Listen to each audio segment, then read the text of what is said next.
Méditation du 20 décembre. La ressemblance restaurée. Dieu dit: faisons l'homme à notre image, selon notre ressemblance, pour qu'il domine sur les poissons de la mer, sur les oiseaux du ciel, sur le bétail, sur toute la terre et sur tous les reptiles qui rampent sur la terre. Genèse 1, le verset 26. En mathématiques, le terme semblable signifie corps géométriques qui ont la même forme, quelle que soit leur taille. La définition courante du terme semblable est qualité de partager des caractéristiques communes entre deux ou plusieurs personnes. Si nous nous appuyons sur la définition mathématique, nous pouvons affirmer que nous avons été créés d'une taille différente, mais de la même forme que Dieu. Si nous nous appuyons sur la définition commune, nous en concluons que nous avons été créés avec des attributs communs à ceux de la divinité, de sorte que nous étions initialement semblables à Dieu en termes de forme et d'attributs. Le but était que l'homme prenne soin des êtres vivants et de la terre, comme si Dieu lui-même prenait soin d'eux. À l'entrée du péché, cette ressemblance a été perdue. Aujourd'hui, nous constatons que l'homme est loin de ressembler à son modèle original.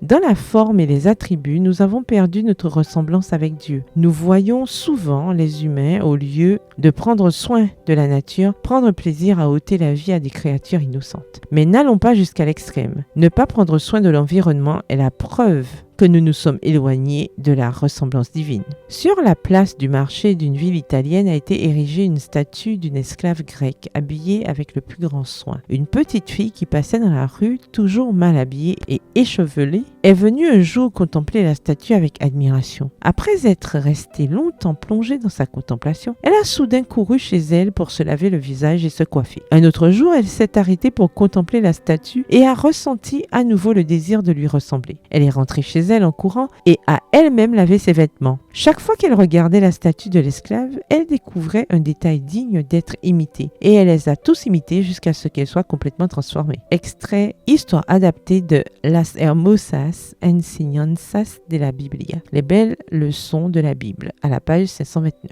L'image de notre Créateur se reflète dans la Bible et dans la nature. Si nous nous arrêtons chaque jour pour contempler la personne de Jésus, le désir naîtra en nous d'éradiquer de notre vie tout ce qui n'est pas en harmonie avec la forme et les attributs de Dieu. PS, heureuse de revenir à sa ressemblance. Bonne journée, que l'Éternel vous bénisse.